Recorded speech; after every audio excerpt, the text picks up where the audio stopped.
How's it going? Phil's Rant here again. Got another rant for you. This one's based on the Met Police today, to be honest. Just wanted to talk quickly about the Chris Cabba thing. Um,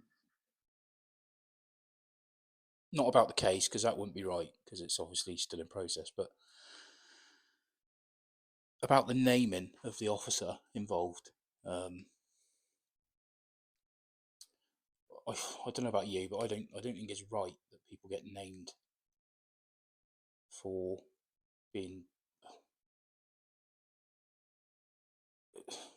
a suspect, basically, in an incident, for want of a better word.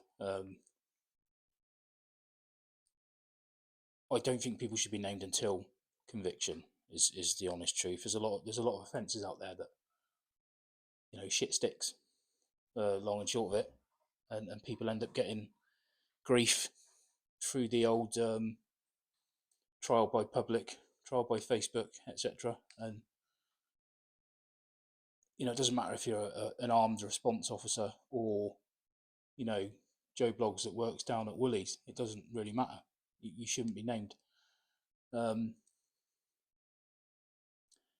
And that sort of leads on to my next point. Really, there's 34,000 officers in the Metropolitan Police in London, not including the city or the Transport Police. Of all of those officers, in the last recruitment drive for firearms officers, 6 applied. Just 6 officers applied to be armed response officers in the Met. I think that's indicative of the atmosphere and the environment that they work in. They do a really dangerous job, and there is no one else. You're 2 steps short of being unable to defend yourself in the UK. Our self-defence laws are crap. The military can't do it because they need a parliamentary request to do it.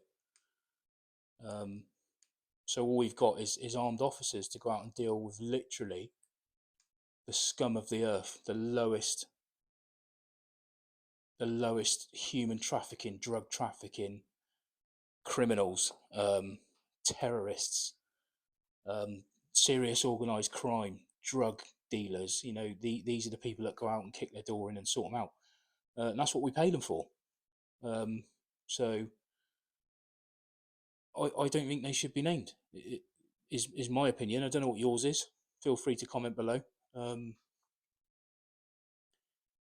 to only have 6 on an intake, 34,000 officers, I'd imagine that the Metropolitan Police probably have about 1,000 applications on a normal day for that role. You've got diplomatic protection, royal protection. You've got the Trojan units, the armed response guys that are out in the cars. And you've got the counter-terrorism specialist, firearms command.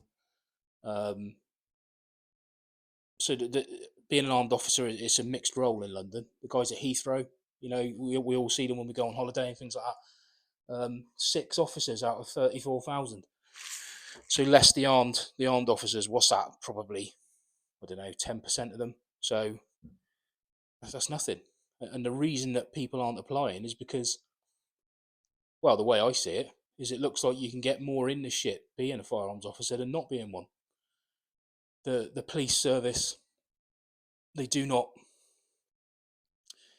support them. I don't think they it's a bit of a throw them to the wolves attitude, and these guys end up facing juries. And no, as far as I'm concerned, no firearms officer walks into work in the morning thinking, do you know what, I'm going to murder someone this afternoon. It just doesn't happen. It's just that these are professional, highly trained people, and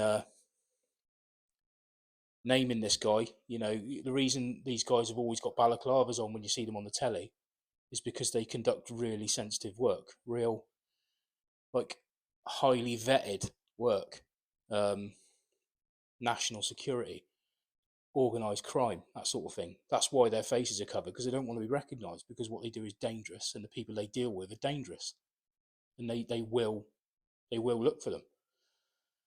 So naming this guy is well, it's happened before. Tony Long, He's a ex firearms officer from the Met. I've spoken to him a couple of times on Instagram and a couple of his colleagues. He was named and dragged over the coals for years. I know of it was either a single officer or a couple were held in limbo for 7 years, waiting to find out the outcome of an investigation into their conduct. We asked these people to make a decision in, I don't know, zero point 0.7 of a second about a threat that they perceive, which may be a threat to you and I, or it may be a threat to them themselves. And then we spend 7 years debating whether they got it right or not. It just isn't right. So that's that gripe.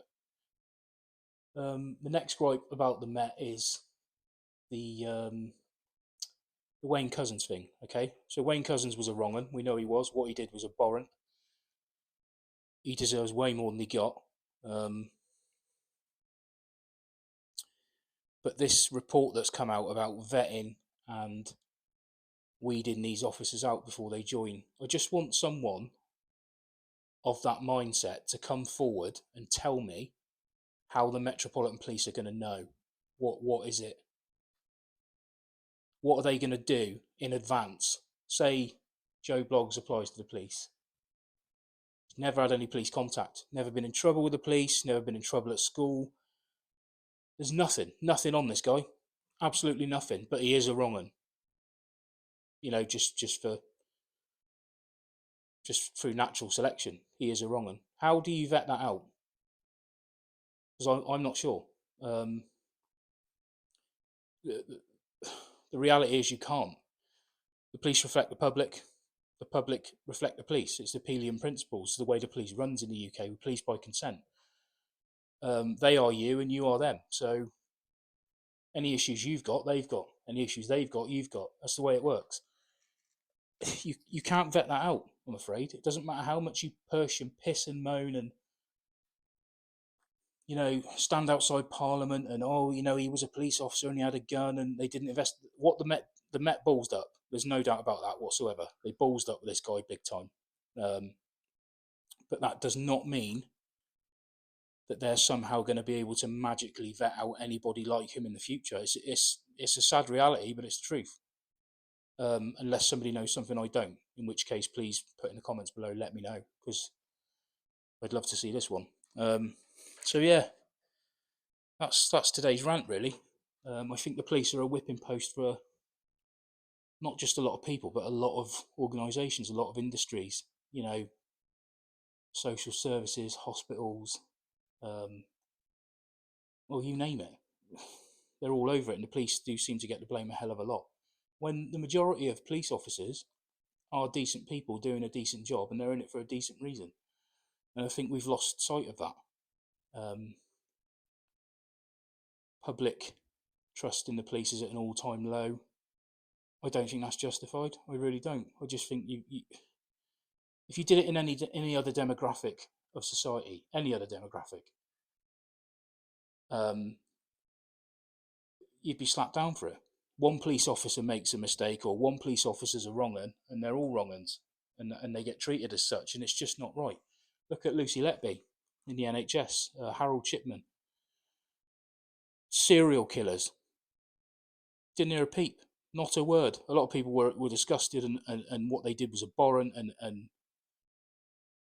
it rightly got the media coverage it deserved. Perhaps not enough, but nobody was laying into the NHS for it. Not on the level that people lay into the police. So that's my rant. I'm just I am pro police to a degree. Some of them are arseholes. Simple as that. Most of them are not. I just don't think they deserve the shit we give them. So that's my opinion. Tell me what you think below. Like, share, and subscribe. And I'll get on the next one, which might be tonight. I might have another one for you tonight. I haven't decided yet. But yeah, that's where I'm at. I just think we need to lay off them, let them do their job. Although, you know, I do know they seem to be more interested in their public image than actually doing the job they're employed to do. That's a story for another day. But in fact, that might be a story for on here. I might do another rant about that. But yeah, I think rank and file police officers are just out there trying to do a job, and I think we should give them the support they deserve because we ain't doing it, are we? Let's be honest. And this defunding the police and getting social services, that's not going to happen, is it? We need them. Most of them are good as gold. Let's get behind them. Cheers, guys. Yeah, like I say, might have another rant for you in a bit. Speak soon.